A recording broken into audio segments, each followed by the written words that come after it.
Halo semuanya, selamat datang di channel Auto Driver. Toyota menghadirkan dua produk sekaligus pada ajang IMS 2025 ini, dan salah satunya adalah sedan flagship andalan mereka, yaitu Camry generasi terbaru yang sebenarnya sudah melakukan debut dunianya sejak tahun 2023 lalu di Amerika Serikat, kemudian di Jepang juga sudah ada, dan juga di Cina, dan kini hadir di tanah air.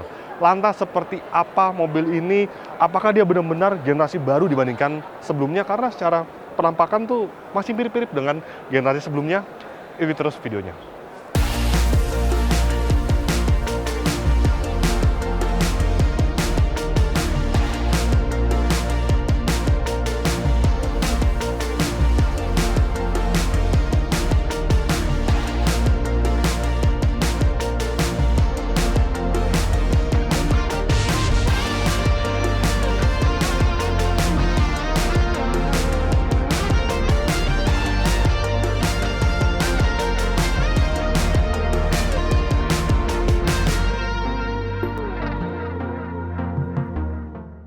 Oke, Camry yang di sebelah saya ini adalah Camry dengan generasi XV80. Jika sebelumnya yang hadir di Indonesia itu merupakan XV70, dan ini merupakan generasi terbarunya. Mungkin banyak yang bertanya memang, apakah ini benar-benar generasi baru, apakah facelift? Nah, jadi memang secara nomenklatur ya, memang mobil ini dia berbeda generasi dibandingkan XV70. Ini XV80, tapi memang perlu diakui secara body shell itu masih sangat mirip dengan generasi sebelumnya, yaitu XV70. Dan kini Camry hanya ditawarkan dalam pilihan mesin hybrid saja, yang dijual dengan harga mulai dari 973,3 juta rupiah, dan untuk premium colornya itu di harga 976 juta rupiah. Sekarang kita lihat apa saja penampakan dari mobil ini. Yang pertama di bagian depannya. Oke, bagian depannya dia sudah menggunakan bahasa desain terbaru dari Toyota, yaitu Hammerhead Design untuk bagian depannya. Seperti ini, ini daytime running light. Kemudian lampunya seperti ini, dan bumpernya seperti ini. Ini desain yang banyak ditemukan di mobil-mobil Toyota terbaru, misalkan di BZ4X, kemudian di CHR, kemudian di Crown, dan kini juga diaplikasikan di Toyota Camry. Dan kita lihat bagian mesinnya. Kita lihat bagian yang paling spesial di mobil ini, yaitu mesinnya, karena dia sudah dilengkapi dengan penggerak hybrid, dan tentu mudah bukanya karena sudah pakai pegas, mobil premium. Nah, penggeraknya adalah perpaduan dari mesin bensin konvensional berkapasitas 2.500 cc dengan kode A25A FXS. Kemudian dia berpadu dengan motor listrik. Oke. Nah, tenaga mesin bensinnya itu mencapai 227 PS. Kemudian tenaga motor listriknya 135 PS, dan torsi mesin bensin itu mencapai 221 Nm, dan torsi motor listriknya mencapai 208 Nm. Tapi memang tidak ada penggabungan berapa tenaga dan torsinya, tidak dijelaskan, tapi ya seperti itu kurang lebih. Dan dia berpadu dengan transmisi otomatis eCVT khusus untuk transmisi hybrid dari Toyota, yang juga ditemukan di mobil-mobil Toyota hybrid lainnya. Dan jika dilihat bagian sampingnya, nah ini mungkin Anda tidak bisa membedakan ya, apakah ini generasi terbaru. Karena memang dari body shell-nya tuh, lekukan-lukannya, apalagi quarter panel, itu benar-benar terlihat masih mirip dengan lampu belakangnya ya, dengan Camry generasi sebelumnya. Tapi kita telah lagi tentunya dimensinya, kemudian wheelbase-nya. Nah, wheelbase ya ternyata ada perbedaan 5 mm jika dibandingkan XV70. Jika di XV70 itu 2.920 mm panjang wheelbase-nya, sedangkan di mobil ini dia 2.925 mm. Begitu juga dengan panjangnya yang beda 10 mm. Yang dulu itu 4920, yang sekarang 4930, yang XV80 seperti ini. Oke, apa saja kelengkapan di mobil ini? Pelek bisa lihat, dia pelek menggunakan ring 18 dengan ban profil 235/45. Ini ban yang sebenarnya profilnya mirip dengan rivalnya, yaitu Honda Accord ya. Jadi bannya kemudian pelek ya. Tapi entah kenapa, mungkin karena permainan warnanya dan desain dari velgnya yang lumayan keren ya, lumayan penuh gitu, padat. Makanya di mobil ini terasa lebih proporsional dibandingkan di Honda Accord. Kalau Honda Accord itu kalau dilihat emang kurang proporsional gitu, kayak kekecilan. Mungkin kalau di ring 19 akan lebih proporsional. Dan kita lihat bagian atapnya, perbedaannya juga dibandingkan generasi sebelumnya atau di XV70. Dia kini dilengkapi dengan panoramic sunroof. Dan bagian bawahnya ada side skirt juga. Kemudian, nah ini nih, memang quarter panel tuh mirip banget dengan generasi sebelumnya yang XV70. Kemudian kita lihat bagian belakangnya. Dan seperti ini bagian belakangnya, lampu beda. LED, kemudian LED juga, dan desain itu agak mirip sebenarnya dengan bagian headlampnya ya. Hammerhead juga gitu. Tapi yang benar-benar tidak terlalu membedakan dibandingkan XV70 yaitu ini nih, garnish Camry-nya. Font Camry itu mirip sekali dengan generasi lawas ya. Kemudian coba kita buka bagasinya, apakah dia sudah elektrik? Dan belum elektrik juga, sama dengan generasi terdahulu. Kita lihat bagian bawahnya terdapat ban serep. Ban serepnya ini tipe full size. Dan bagasi seperti ini memang untuk sebuah sedan ya cukup luas sih, apalagi ini full size sedan kan, bukan medium sedan. Tapi memang bagasi sebuah sedan tuh tidak bisa seluas SUV atau MPV ya. Oke, kita tutup. Aduh, sayang banget elektrik ya. Tapi nggak apa-apa lah. Kebanyakan mungkin Anda yang membeli mobil ini menggunakan jasa pengemudi, dan ya yang menurunkan barang tuh bukan Anda lagi, melainkan mungkin pengemudi Anda ya. Sekarang kita lihat bagian interiornya.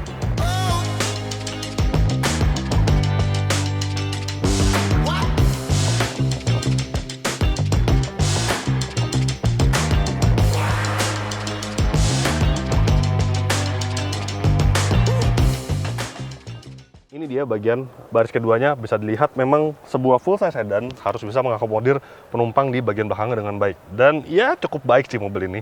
Meski memang kalau sekarang tuh banyak orang yang milih memang ke arah SUV ya, untuk misalkan Anda menggunakan jasa pengemudi dan duduk di bagian belakang.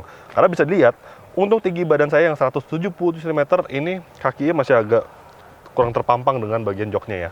Tapi untungnya ini sudah saya sesuaikan dengan posisi berkendara saya, legroom masih ada. Kemudian untuk headroom, nah karena dia desain garis atap itu melandai ya, jadi memang space-nya tersisa dikit nih, segini. Apalagi dia dilengkapi dengan atap panoramik, tentu kan banyak komponen tersimpan di bagian plafonnya ya. Tapi masih cukup memadahi untuk postur tinggi di atas 175 cm, masih aman lah intinya. Dan di tengah ada channel karena mobil ini tersedia varian all-wheel drive di luar negeri ya. Kemudian kita lihat bagian tengahnya, bukan sembarang armrest, tapi ini ada beberapa pengaturan yang wah keren. Jadi joknya sekarang itu bisa diatur.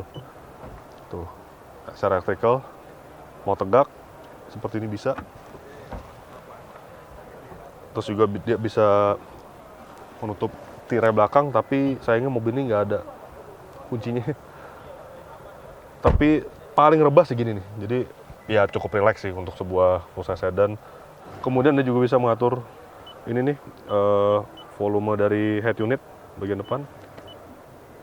Power itu untuk mematikan head unitnya, tapi tidak bisa mengatur AC karena ini belum triple zone ya AC. Jadi ini masih mengikuti AC bagian depan, jadi dia masih dual zone saja. Terus ada ya ini ini intinya adalah untuk mengatur jok belakang dan juga untuk mengatur sistem entertainment dari belakang. Jadi tidak perlu lagi menyuruh pengemudi Anda kalau Anda duduk di belakang. Kemudian ada dua buah cup holder. Tapi apakah dia tempat penyimpanan? Oh, nggak ada. Jadi seperti ini saja. Jadi benar-benar cup holder dan pengaturan untuk mengatur jok dan sistem entertainment. Dan di sini masih ada USB Type C. Nah, ada dua buah di bagian bawahnya.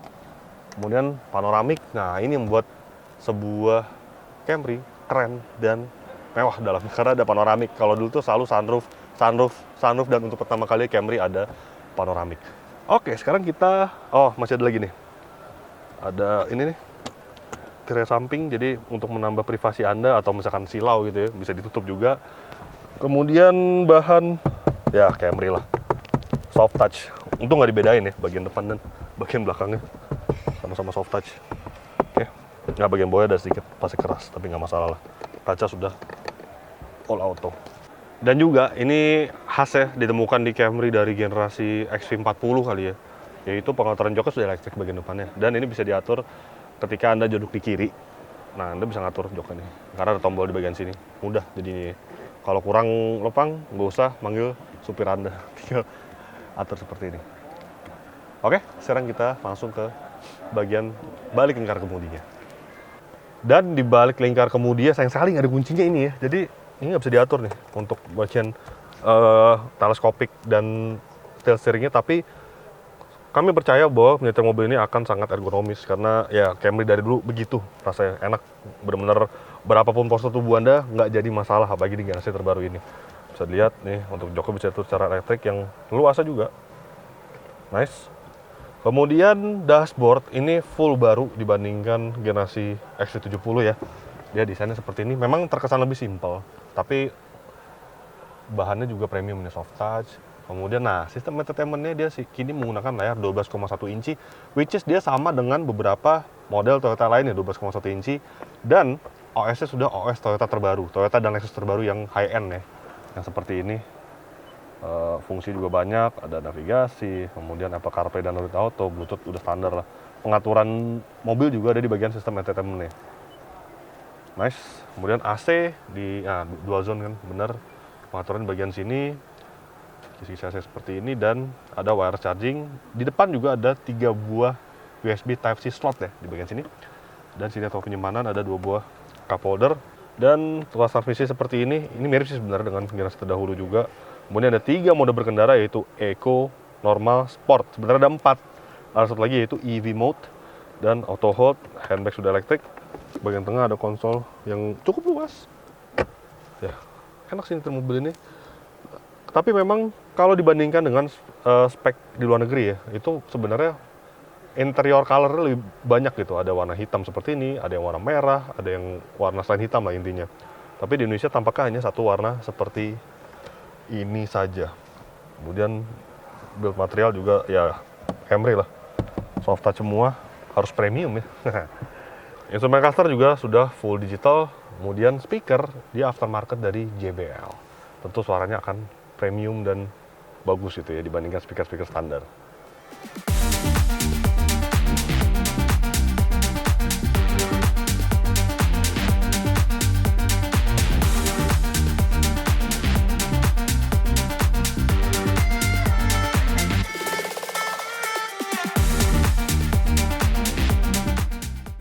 Well, sebagai kesimpulan, apakah dia bisa dibilang generasi terbaru dari sebuah Camry? Ya, berubahnya cukup masif memang, tapi banyak hal yang masih menggunakan identitas Camry generasi terdahulu. Sebenarnya skema ini mirip dengan salah satu MPV asal Jepang juga, yaitu Nissan Serena. Bahkan Nissan Serena sejak generasi C26 itu tidak berganti body shell. Jadi body shell itu masih sama, tapi berubah mesin, berubah bentuk, misalkan bentuk pintu, bentuk bumper. Tapi dia mengklaim bahwa berganti generasi, tapi sebenarnya body shell masih sama. Dan juga terjadi di Camry XV80 ini. Tapi dengan catatan, meski platformnya sama, tapi dia mendapatkan update di wheelbase, kemudian di dimensi panjang, dan juga fitur-fitur yang lebih kaya dan lebih komplit. Dan mobil ini bakal menjadi penantang langsung dari salah satu sedan hybrid yang ada di sana, yaitu Honda Accord e-HEV. Oke, itu secara global memang sudah menjadi rivalnya. Jadi begitulah hasil video first impression kami terhadap Toyota Camry generasi terbaru. Klik like jika Anda menyukai video ini, subscribe bila Anda belum, dan jangan lupa juga untuk isi kolom komentar di bawah. Main juga website kami di www.autodiver.com, dan jangan lupa juga untuk download aplikasi kami di Google Play Store. Terima kasih sudah menyaksikan video ini, dan sampai jumpa di video-video kami selanjutnya. Bye-bye.